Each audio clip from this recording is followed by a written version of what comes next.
Some high praise right there, Mark. He deserves it. He's a great young player. He's a great player, but would you put him in the top tier of NFL quarterbacks? Well, it depends on what you're talking about top tier. Are you talking about would I put him with Rodgers or would I put him with Brady right now and all that just based on experience? No. Drew Brees? Probably not. But would I put him in that very next tier of elite quarterbacks in the making? Absolutely. And he has got, I'm telling you, he has got an old soul about him. Yes. He's an adult. He's a young adult, and you have to have an adult playing that position. And it's exactly what he is. He's unflappable. He calls plays. When things break down, you heard Jerry Jones talk about it, doesn't bother him. He continues to lead this football team. He has not gotten enough credit for what he did last year, and he's not getting enough credit for what he's doing right now with all the turmoil that the Dallas Cowboys, that surround the Dallas Cowboys. He is the steadying force with that football team. And that, to me, says this guy is going to be in that next elite group of quarterbacks that comes up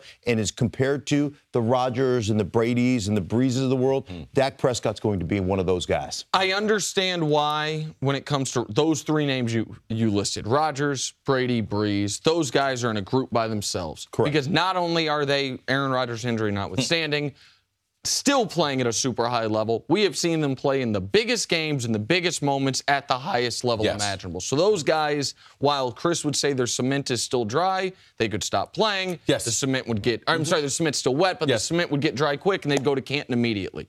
But Dak can make an argument for himself against everyone else. Like, against, you want to make the argument of Dak against Russell Wilson. You want to make the argument of Dak against Carson Wentz. You want to make the argument of Dak against pick your favorite quarterback other than those three. He can do it. And we're now, I understand it's still early in his career, but we do have to recognize that of everyone that's ever played the game, Dak Prescott has the second best quarterback rating. Of everyone who's ever played the game, he has the best touchdown interception ratio. Of everyone who's ever played the game, he has a top 20 yards per attempt. So he's not just check down Charlie out there. Like his stats through 24 games started are really remarkable for a guy who doesn't seem to get primary or even secondary credit on his team. Well, I think that one of the issues here is who's the messenger, all right?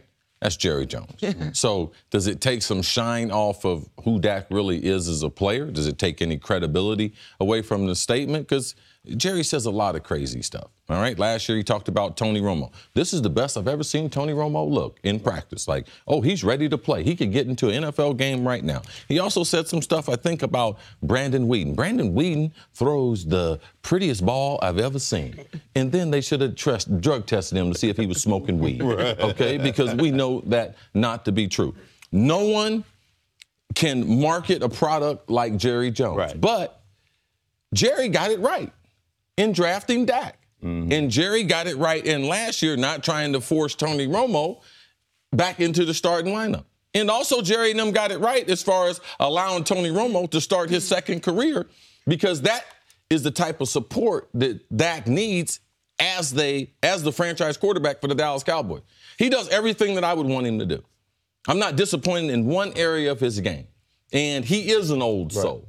When you talk to the offensive coordinator, Scott Linehan, his ability to be able to dissect defenses and hit the volume of offense that Scott has put on his shoulders has been incredible for a guy that has started 24 games. Or that's 24 games. 24 games. So I'm very impressed with Dak. I think the great comparison would be people like Cam Newton, Russell Wilson. Compare his numbers to them. Watch him evolve as a passer. Now, Aaron Rodgers, Drew Brees, Tom Brady, those guys are in another class.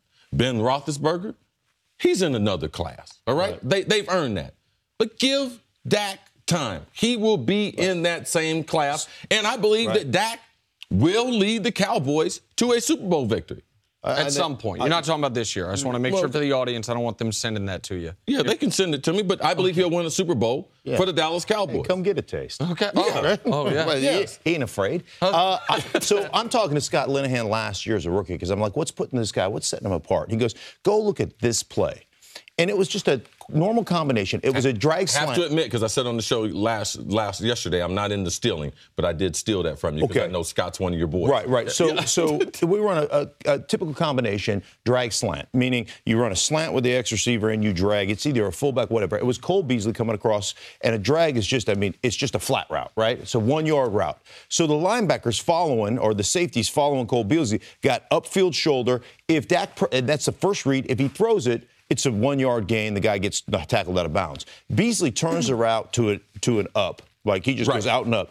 And Dak is under pressure. It's a 5-step. You're telling your offensive line, attack, cut. So now all of a sudden he's somebody's face. He just casually backs up, allows it to happen. The slant goes out. Everybody, that clears that sideline route. And he just casually backs up, avoids pressure, waits, flips it out there, boom. And it was never talked about. It was never practiced.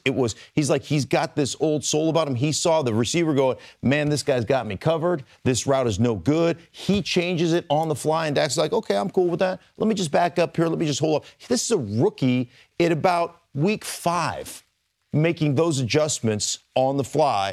And that's why Scott was like, old soul, this kid has got it. He is going to be great. I think the reason we're even having this discussion, because he's a great quarterback. So why are we devoting an entire segment to whether he's in the top tier or not? Because Dak Prescott for the last year and a half has been playing with an asterisk by his name, right? He's a great guy, but last year he was a rookie. We don't have a ton of film on him. He's a great guy, but he's got a fantastic offensive line. Yeah. He's a great guy, but that running back he's got is really leading him.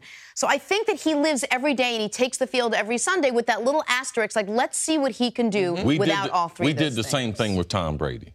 Only reason why he wins is Belichick. Only reason why he wins because their defense is good. Only reason why he wins because they have a running game. How long before you stopped doing that? He put about 3 championships, and then everyone just did duck mouth. The last note on this, as far as how good the start of his career has been through 24 games. The greatest start of any quarterback's career ever was Kurt Warner. Now, he was a little different case. He wasn't right out of college, but it was the greatest start ever. The second greatest start is your guy, Dan Marino. By year 2, he put up the greatest season up to that point any quarterback ever had. By quarterback rating, you know who's third on that list? 1, Warner. 2, Marino. 3, Dak Prescott. Wow. Like, he has been spectacular. Thanks for watching. Subscribe here to get the latest from the show. Also, be sure to check out more of the best clips from First Things First, or go watch a few segments from our other shows on FS1.